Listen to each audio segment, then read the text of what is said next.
Marcela, né? Bom, cumprimento novamente os colegas aqui presentes. Faço esse cumprimento na pessoa do presidente de mesa, Dr. Rogério Macanhão. É um prazer estar aqui e poder falar desse assunto com o qual eu convivo desde o início da minha formação. Eu comecei a minha vida acadêmica no direito tributário, eu fiz estágio em direito no escritório de advocacia que trabalhava em direito tributário, e evidentemente que eu não escolhi o direito tributário por livre iniciativa. Foi uma situação do destino que acabou me colocando lá e me trazendo até aqui. Eu faço inicialmente, dou os parabéns à brilhante explanação do Dr.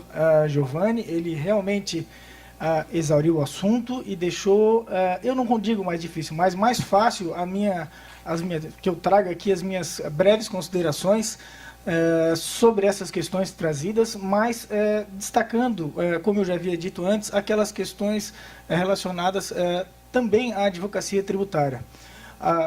O Dr. Giovanni é uma referência aqui no Estado, junto com outros colegas do Ministério Público Estadual. Ele, na função que eles têm exercido, eu posso dizer que funciona. Meus clientes recebem reiteradamente cartinhas de advertência de que, se eles não pagarem ou parcelarem os tributos, sejam eles declarados ou não pagos, ou seja, decorrentes de infrações fiscais, eles efetivamente recebem a cartinha e muitas das vezes fazem efetivamente o recolhimento, né? A gente acaba perdendo um ou outro, mas a verdade é que, naqueles casos absurdos, a gente também tem a oportunidade de, mesmo tendo ocorrido esse pagamento, sendo ele indevido, né, voltar atrás e pedir restituição. Então, é um trabalho que, em verdade, acaba facilitando a vida dos advogados, porque nos traz muitos clientes, né? Então, sem maiores formalidades, eu vou começar a falar sobre os temas que eu me propus aqui dentro desse contexto, e já adiantando para os senhores que eu não vou usar os 40 minutos, porque eu, como manezinho da ilha que sou, vocês já devem ter notado, eu falo muito rápido, então provavelmente eu devo terminar nos 10. Mas então, indo direto ao tema, eu gostaria de dizer o seguinte, que existe... Pode passar.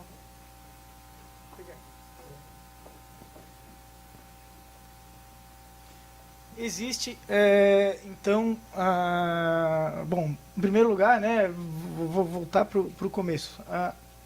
Eu estou aqui na qualidade de representante da Ordem dos Advogados do Brasil, que tem, dentre as suas funções, defender a Constituição, o Estado Democrático de Direito, a justiça fiscal, a aplicação correta da lei. Então, a Ordem dos Advogados do Brasil, muitas vezes, ela é vista só como uma entidade de classe, né, enquadrada ali no inciso 2º do artigo 44 da Lei 8.906. Mas a verdade é que a OAB tem essa função de defender a Constituição, defender a boa aplicação das leis. E posso dizer, de certa maneira, até com orgulho, que a OAB tem, nos últimos anos, pelo menos, sido mais incisiva e mais participativa em todas as questões fiscais, né, que é o tema que a gente está discutindo hoje. A OAB, por exemplo, foi contra, está indo contra, moveu uma DIN contra o governo federal, porque ele deixa lá de corrigir a tabela de imposto de renda.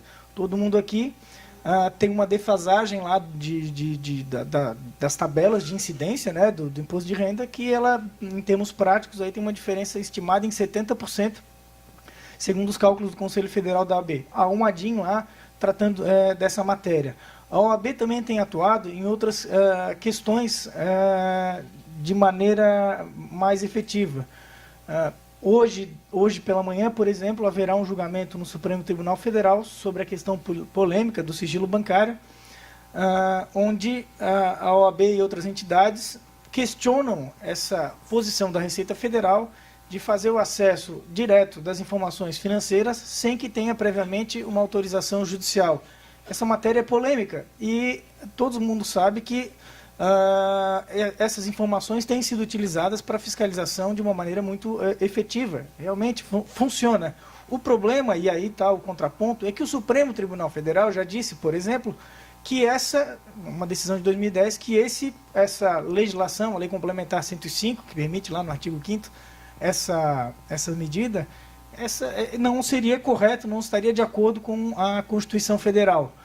qual é o nosso problema? E aí, já começo assim para dizer que esse, na verdade, é o nosso problema, e o problema maior que eu vou trazer aqui para discussão com os colegas, é que a decisão que foi proferida pelo Supremo Tribunal Federal em 2010, em regime de repercussão geral, que só está abaixo de uma súmula vinculante, se a gente for comparar, ela, na verdade, eu hoje considero frágil. Para ser sincero, se eu for apostar, essa decisão que vai ser tomada hoje de manhã, que já pode estar sendo julgada, se sair efetivamente, eu ouso dizer que ela será favorável ao fisco e que o Supremo voltará atrás e terá que desdizer aquilo que ele já tinha dito.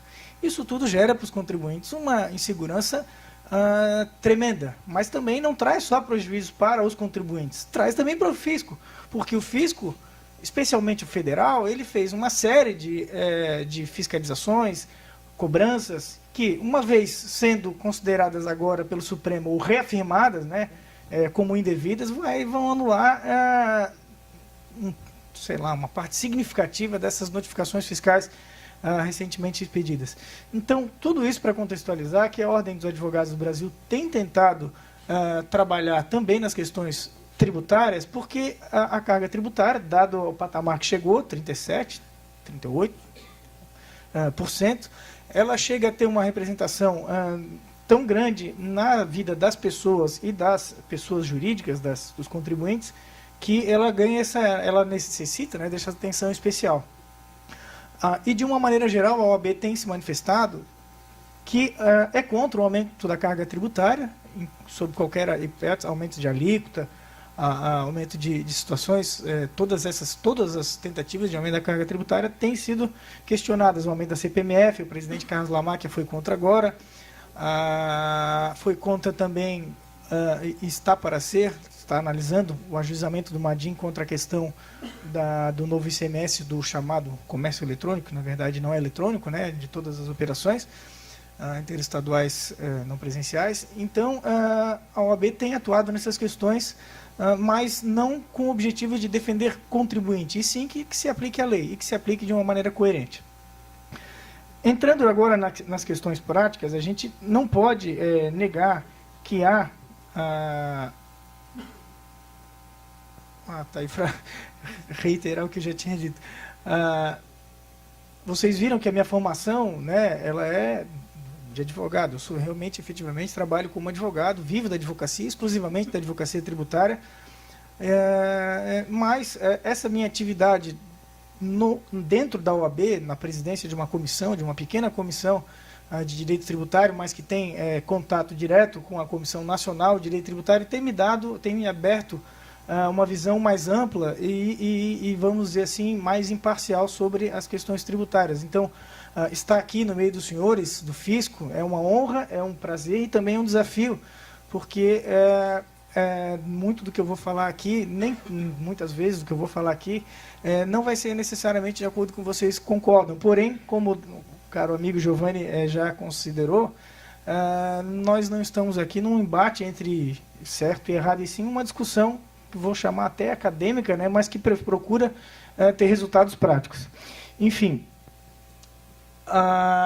começando pelo começo, a gente não pode não pode negar o fato de que há um dever fundamental de pagar tributos. A gente vive, em termos práticos, em um grande condomínio, se a gente for fazer uma analogia, onde aqueles condôminos que deixam de contribuir com aquele valor a eles estabelecido, fazem com que outros condôminos paguem mais do que eles deveriam. É uma questão matemática. Então, em termos práticos, a gente tem gente que está pagando imposto para contribuintes que não pagam.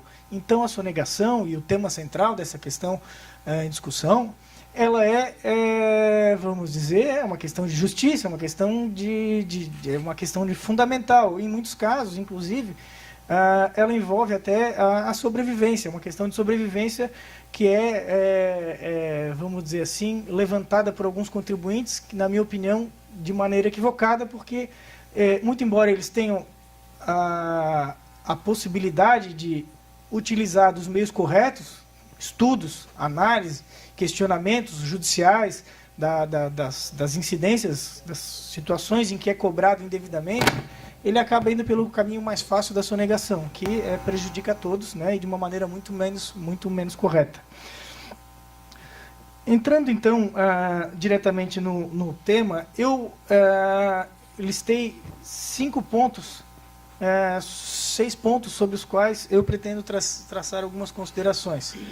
O primeiro deles já foi muito falado aqui,